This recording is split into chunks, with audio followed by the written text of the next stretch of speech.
Hello, so today we're going to be talking about the books that I received for Christmas. Definitely a book-heavy Christmas for me, a bookmas, if you will, that I asked for the Kingdom of the Wicked trilogy for Christmas, and I did get it. So I got the hardcover box set of it. That's what it looks like. And so the books are Kingdom of the Wicked, Kingdom of the Cursed, and Kingdom of the Feared. And I have a little blurb of Kingdom of the Wicked, the first book, pulled up on my computer, so I'll read that real quick. Amelia and her twin sister Vittoria are witches who live secretly among humans, avoiding notice and persecution. One night, Vittoria misses dinner service at the family's renowned Sicilian restaurant. Amelia soon finds the body of her beloved twin desecrated beyond belief. Devastated, Amelia sets out to find her sister's killer and to seek vengeance at any cost, even if it means using dark magic that's been long forbidden. Intoxicating and thrilling, Kingdom of the Wicked is a dark fantasy about a girl who will stop at nothing to get revenge. When a devious wrath offers Amelia assistance in taking down whoever killed her sister, Amelia must decide how far she's willing to go.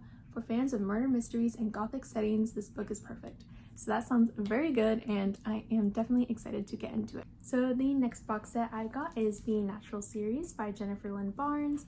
This is a set of 4 books: The Naturals, Killer Instinct, All In, and Bad Blood. And I am so beyond excited to read these.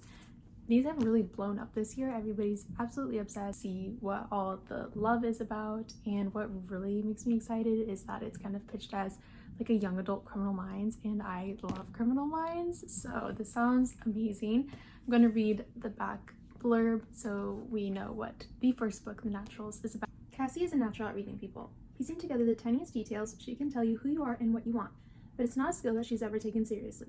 That is, until the FBI come knocking. They've begun a classified program that uses exceptional teenagers to crack infamous cold cases, and they need Cassie. Once Cassie starts living with a group of teens whose gifts are as exceptional as her own, it becomes clear that no one in the Naturals program is what they seem, and that their work won't be limited to cold cases. Caught in increasingly lethal games of cat and mouse and facing seemingly unsolvable mysteries, the Naturals will have to use all their gifts just to survive. Don't miss a minute of the shocking twists, incredible friendships, and the thrilling romance of Jennifer Lynn Barnes' beloved Natural series. All 4 books and the novella together for the first time in this box set. I didn't know there was a novella. Slay! The next box set I got is the Percy Jackson and the Olympian series, and this is the Barnes & Noble exclusive edition, so there are different covers, and look, I love how the spines, so beautiful. I did not read this growing up. I was not much of a reader growing up, and so now I really want to join the gang of Percy Jackson, and especially since the new series is coming out, I'd love to read it before I watch it. Percy Jackson is about to be kicked out of boarding school again, and that's the least of his troubles. Lately, mythological creatures and the gods of Mount Olympus seem to be walking straight out of the pages of Percy's Greek mythology textbook and into his life. And worse, he's angered a few of them. Zeus's master lightning bolt has been stolen, and Percy's the prime suspect. Now Percy and his friends have just 10 days to find and return Zeus's stolen property and bring peace to a warring Mount Olympus. But to succeed on his quest, Percy will have to do more than catch the true thief. He must come to terms with the father who abandoned him, solve the riddle of the oracle, which warns him of betrayal by a friend, and unravel a treachery more powerful than the gods themselves. Like, that just sounds so fun. The next box set that I got is the complete collection of the Mortal Instruments series by Cassandra Clare. Look at this. Oh my goodness, stunning. So the books we have in here are The City of Bones, City of Ashes, City of Glass, City of Fallen Angels, City of Lost Souls, and City of Heavenly Fire. When 15-year-old Clary Frey heads out to the Pandemonium Club in New York City, she hardly expects to witness a murder, much less a murder committed by 3 teenagers covered with strange tattoos and brandishing bizarre weapons. Then the body disappears into thin air. It's hard to call the police when the murderers are invisible to everyone else and when there is nothing, not even a smear of blood, to show that a boy has died. Or was he a boy? This is Clary's first meeting with the Shadowhunters, warriors dedicated to ridding the earth of demons. It's also her first encounter with Jace, a Shadowhunter who looks a little like an angel and acts a lot like a jerk.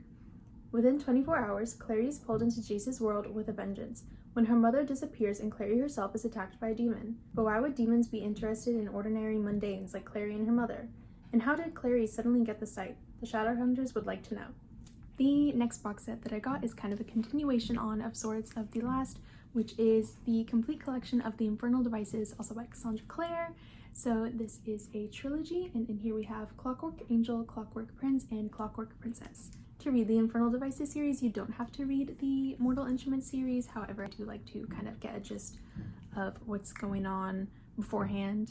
Anyways, I'm extra excited for these, honestly, because there are two book content creators who I follow, and this booktuber I very much love her videos of, and we have similar taste in books, and she is diehard for these books specifically. When Tessa Gray crosses the ocean to find her brother, her destination is England. The time is the reign of Queen Victoria, and something terrifying is waiting for her in London's Downworld, where vampires, warlocks, and other supernatural folk stalk the gaslit streets. Only the Shadowhunters, warriors dedicated to ridding the world of demons, keep order amidst the chaos. Kidnapped by a secret organization called the Pandemonium Club, Tessa learns that she herself is a Downworlder with a rare ability, the power to transform into another person. What's more, the Magister, the shadowy figure who runs the club, will stop at nothing to claim Tessa's power for his own. Friendless and hunted, Tessa takes refuge with the Shadowhunters of the London Institute, who swear to find her brother if she will use her power to help them. She soon finds herself fascinated by and torn between two best friends, James, whose fragile beauty hides a deadly secret, and Will, whose caustic wit and volatile moods keep everyone in his life at arm's length. Everyone, that is, but Tessa. As their search draws them deep into the heart of an arcane plot that threatens to destroy the Shadowhunters, Tessa realizes that she may need to choose between saving her brother and helping her new friends save the world, and that love may be the most dangerous magic of all. Sounds so good. Alrighty, so that is all the box sets I have received for Christmas. Now moving on to the singular books. So I got Project Hail Mary by Andy Weir, and I'm very excited to read this. Whenever I go to Barnes & Noble, I'm like, got my eye on you, but I just never have picked it up because it is pretty different from what I typically read. It is like a science fiction thriller suspense novel, but I'm very excited to read it. So I will read the little summary. Ryland Grace is the sole survivor on a desperate last chance mission, and if he fails, humanity and Earth itself will perish. Except that right now, he doesn't know that. He can't even remember his own name, let alone the nature of his assignment or how to complete it. All he knows is that he's been asleep for a very, very long time, and he's just been awakened to find himself millions of miles from home with nothing but two corpses for company.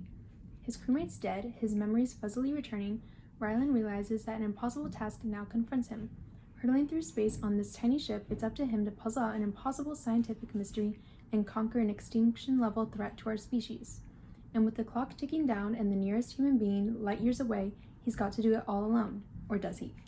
The next book I got is Check and Mate by Ali Hazelwood, and this is her young adult debut novel, which I'm very excited to read. I read her adult novels and loved them, so I can't wait to see what she's done here.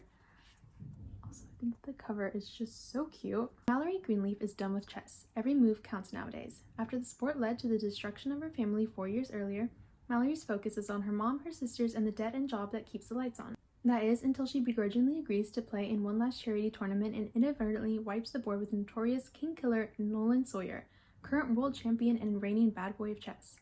Nolan's loss to an unknown rookie shocks everyone, especially Mallory. What's even more confusing, his desire to cross pawns again.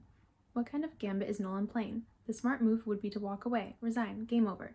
But Mallory's victory opens the door to sorely needed cash prizes, and despite everything, she can't help feeling drawn to the enigmatic strategist. The next book I got is The Roommate Pact by Allison Ashley.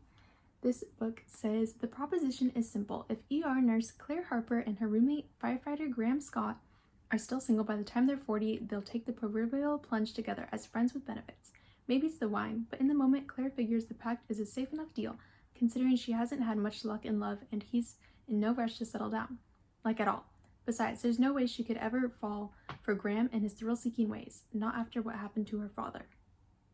Interesting. So I'm so excited to read this rom-com book. This is Forced Proximity, and this is a Fade to Black romance.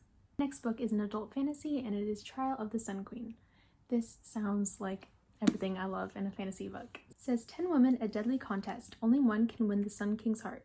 Lore has endured 12 long years of torment under the Aurora King's rule. Her only desire is to escape and pay him back for every moment of misery she's endured. But when a surprise release finds her in the hands of the rival Sun King, Lore is thrust into the spotlight as she competes against 9 other tributes for the role of queen. If she wins his heart, she'll earn her freedom and finally get her revenge. But Laura doesn't belong in the Sun Queen trials. Not only does she not understand why she was freed, she isn't a citizen of the Sun King's court.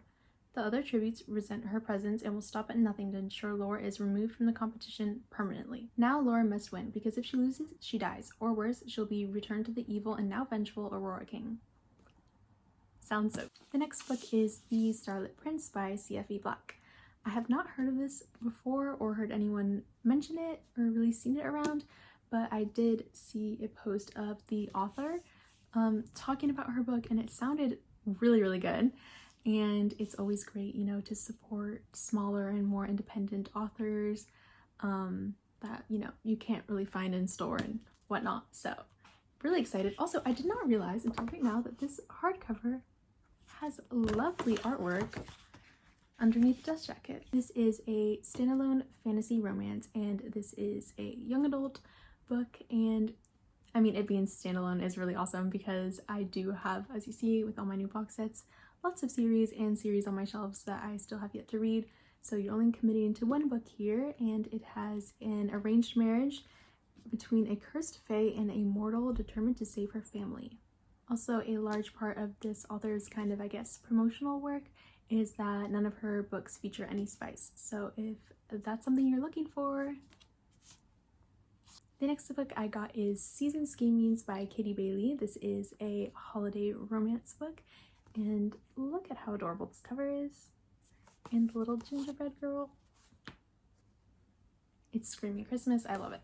It's a season to get even. When Maddie Granger's longtime boyfriend dumps her on TV for the entire world to see, she thinks she's hit rock bottom. Until her parents announce that they're spending the holidays with her ex's family, and he'll be bringing the woman he left her for. All Maddie wants for Christmas is to stick it to her cheating ex, but how? Enter Sebastian Slater, the NHL's most infamous player. On a drunken night out in Vegas, Maddie asks the superstar athlete to pose as her new boyfriend. She's kidding, mostly, but Seb shocks her by making a counteroffer. He doesn't want to date Maddie for the holidays, he wants to marry her. Show up at her ex's cabin alone or with a surprise new hockey-playing husband. Maddie opts for the ultimate level-up, because maybe, just maybe, revenge is a dish best served betrothed. That sounds honestly like so much fun. It sounds so adorable. It is a pro-hockey romance marriage of convenience. We get both their points of view.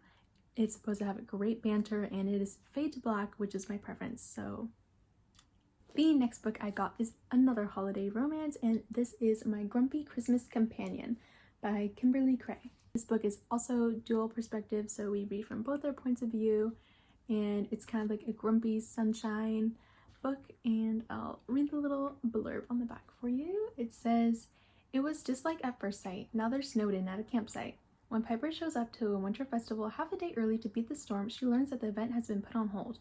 Now she's stuck alone in a campsite with a blizzard that's getting worse with each furious flake. The good news, someone else beat the storm too, which means Piper won't be on her own after all. The bad news, that someone is the ever grumpy Kenneth Billings, a man she secretly nicknamed Beamer Boy, Office Grinch, and her new rising favorite, Twinkie Head. But what happens when the two are stuck sharing a glamping dome while the storm outside rages on?"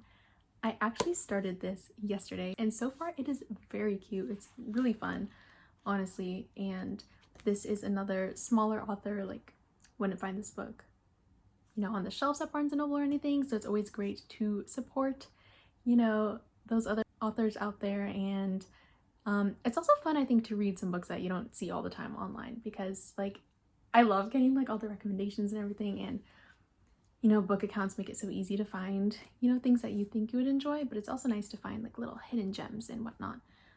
This is also a clean romance, so if that's for you, check it out because I'm really enjoying it so far. Okay, so that is all of the books that I got for Christmas this year. Okay, bye!